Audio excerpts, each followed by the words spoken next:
Wabarakatuh. Sobahul khair, anak umi semua di rumah, semoga dalam keadaan sehat walafiat. Oke, anak umi semua di rumah, mari kita buka pembelajaran hari ini dengan lafaz basmalah. Bismillahirrahmanirrahim. Dan jangan lupa untuk memulai hari ini dengan membaca doa belajar. Oke, anak umi di rumah, ayo buka buku tema 4-nya karena kita sudah memasuki tema 4 ya. Tema 4 hari ini di pembelajaran 1 kita membahas mengenai berbagai pekerjaan atau sering kita sebut dengan profesi ya. Nah, kalau anak umi banyak mengetahui profesi itu bukan yang terlihat dengan menggunakan jas saja ya anak umi ya, atau menggunakan baju seragam saja. Profesi yang tidak menggunakan baju seragam juga disebut profesi atau orang bisa disebut dengan suatu pekerjaan. Nah, apa saja misalnya petani tidak pakai seragam tapi mereka itu disebut dengan profesi ya. Kemudian apalagi pedagang seperti itu profesi. Oke, anak umi di rumah. Nah, di sini ada jenis-jenis pekerjaan. Tempat hidup tanaman teh. Nah, di sini ada cerita sedikit, boleh dilihat, boleh diceritakan, tapi karena kita membicarakan tentang profesi, kita ambil tentang profesi saja ya. Nah, ini ada sedikit menyinggung tentang pembelajaran IPA. Setiap tanaman yang kita konsumsi harus dijaga kelestariannya. Begitu juga tanah yang ditanaminya. Tanaman dan tanah adalah sumber daya alam yang harus kita jaga keberadaannya. Penggunaan yang berlebihan akan merugikan kita. Nah, ini masih berkaitan juga dengan tema 3 kita kemarin. Cara merawat, menjaga tanaman itu seperti apa ya. Oke. Kemudian kita lanjut ke berikutnya. Nah, di sini ada perkebunan teh dan memetik daun teh. Nah, apa pekerjaan di sana ada petani teh namanya, dan pekerjaannya apa? Memetik teh. Seperti itu ya, Naomi ya. Kemudian apa? Di sini ada daun teh. Yang mengelola daun teh itu bukan petani lagi, sudah karyawan di dalam suatu pabrik teh itu ya. Nah, itu sudah beda lagi. Kemudian ada pengemasan teh. Pengemasan dan pengolahan daun teh itu dikerjakan oleh karyawan di situ. Dan itu adalah suatu profesi juga ya, Naomi ya. Nah, taman bermain yang hilang. Nah, ini boleh dibaca bacaannya ya. Ini masih tentang erosi, abrasi ya. Melindungi pantai dari erosi dan abrasi. Nah, adanya bakau di pesisir pantai bermanfaat untuk menjaga agar garis pantai tetap stabil. Nah, jadi bakau itu ya, pohon bakau itu banyak fungsinya ya nak ya, untuk menahan pantai itu dari erosi dan abrasi, pengikisan tanah itu tadi ya. Kemudian menahan rembesan air laut ke darat. Nah, untuk menahan itu tadi, untuk menahan air masuk ke daratan, pohon bakau itu juga berfungsi untuk itu ya, untuk menahan air tadi supaya nggak ke daratan. Kemudian apa? Sebagai perangkap zat-zat pencemar dan limbah industri. Kadang-kadang ada perusahaan industri itu membuang limbahnya ke pantai atau ke laut seperti itu. Nah, dengan begitu, apa fungsi pohon bakau tadi? Yaitu untuk menahan zat-zat yang berbahaya itu tadi ya. Bisa. Kemudian, menciptakan udara pesisir yang bersih. Nah, pohon bakau ini juga berfungsi sebagai oksigen untuk kita, udara bersih untuk kita ya. Kemudian menjadi habitat alami berbagai biota darat dan laut. Banyak hewan-hewan yang memang tinggalnya harus di pohon bakau ya, seperti kepah, seperti itu ya. Ada binatang-binatang kecil seperti itu dia memang tinggalnya memang di pohon bakau tersebut ya.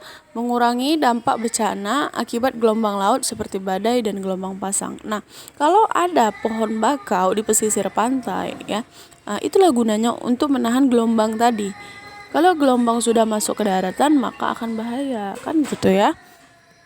Oke. Nah, di sini ada catatan juga. Kita harus bersyukur kepada Tuhan Esa yang menciptakan beragam tumbuhan. Yuk membuat poster. Nah, dengan berbagai macam tanaman, tumbuhan, hewan, biota laut, biota darat, dan segala sesuatu yang beragam yang ada di muka bumi ini, kita harus bersyukur ya. Nah, oke, kita masuk ke pembelajaran 2. Nah, ini pembelajaran 2. Pembelajaran 2 sekarang arsitek ya. Tadi ada petani. Petani teh, ya kan? Terus tuh ada nelayan juga. Kalau biasanya di laut-laut tuh kan ada nelayan. Nah, sekarang adalah arsitek.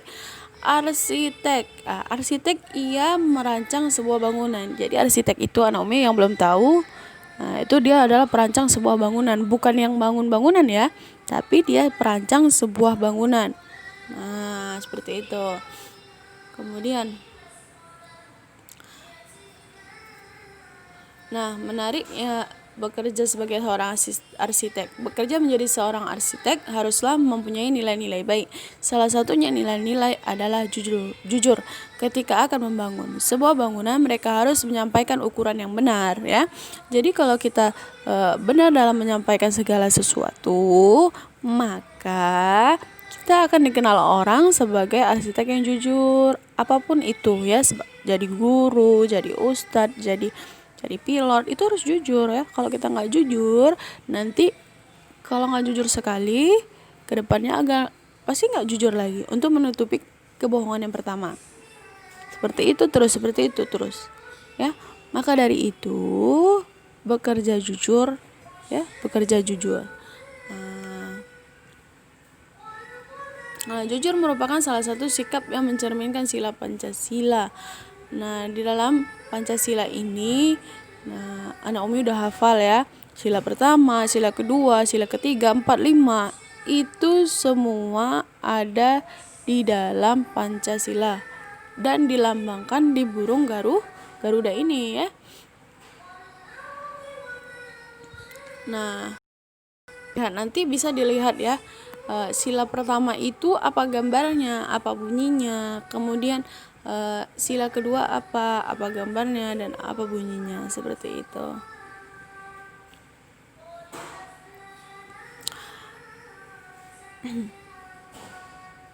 Kita masuk ke pembelajaran 3, Iko Uwais. Nah, siapa yang nggak tahu Iko Uwais? Nah, ini profesi ya, sebagai pencak silat. Pencak silat itu sebenarnya termasuk ke dalam olahraga ya, olahraga pencak silat. Nah, pencak silat ini merupakan olahraga warisan Nusantara ya, merupakan yang asli Nusantara, asli dari Indonesia.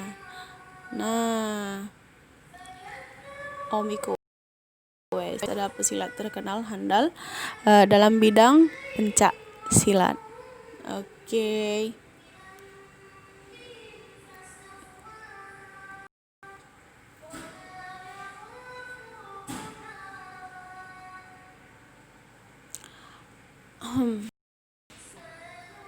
Kita lanjut ya. Nah, yang keempat, pembelajaran keempat. Nah, di sini saat seseorang bekerja, mereka harus mempunyai nilai-nilai yang baik, jujur, dan kerja keras. Adalah nilai yang harus dimiliki. Apa yang dimaksud jujur? Apa contohnya ya? Jujur apa itu anak Umi? Jujur adalah mengatakan segala sesuatu yang benar akan terjadi. Maksudnya benar terjadinya seperti itu gitu. Benar kejadiannya seperti itu. Benar yang ada segitu gitu. Tidak mengada-ngada dan tidak mengarang pembicaraan. Nah, apa adanya. Jujur itu apa adanya gitu lah. Ya. Kalau anak Umi ditanya berapa sisa uang jajannya? 2.000 Mi. Nah, bukan mengada-ngada, 3.000 Mi tadi begini, enggak usah. Katakan aja apa adanya, ya, karena di agama Islam juga mengajarkan kita untuk jujur. Nah, kalau sudah dia berani berbohong, maka dia berani berbuat kesalahan yang lain, ya. Oke, lanjut, ya. Ini ceritanya bisa dilihat. Kita diambil ibrohnya ya. Siapa saja tokoh pada cerita. Nah, Naomi udah tahu ya tokoh ya. Tokoh itu adalah pemeran. pemeran dalam suatu cerita. Nah, itu disebut tokoh ya. Kemudian siapa yang mengikuti ulang matematika, apa yang dilakukan gugur, apa yang dilakukan Ida. Nah, ini semua ada di situ. Nanti bisa dicoba-coba untuk menjawabnya. Oke.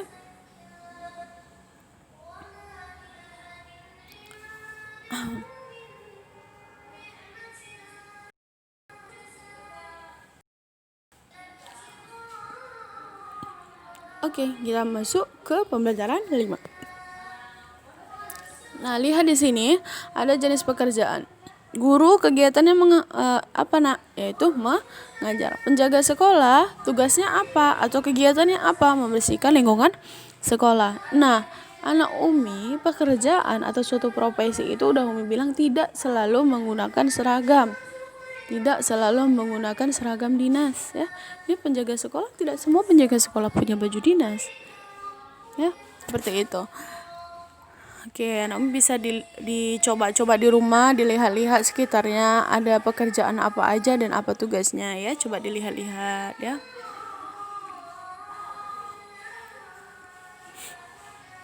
Oke, ini sudah masuk.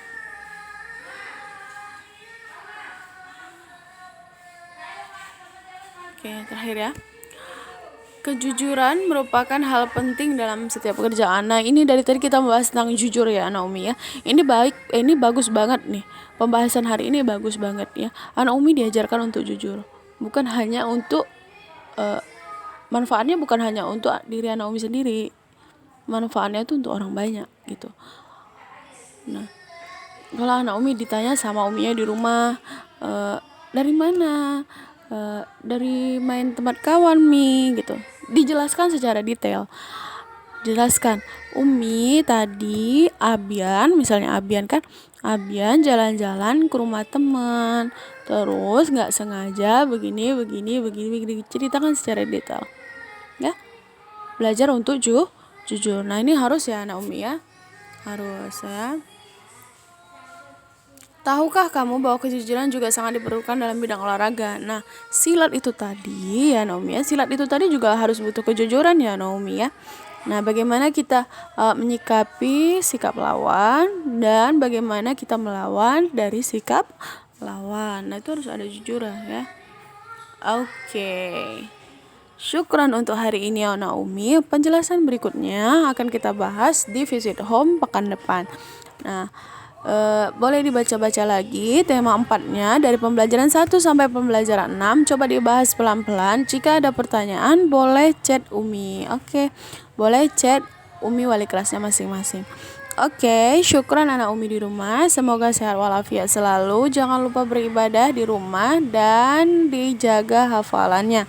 Oke, syukran. Assalamualaikum warahmatullahi wabarakatuh.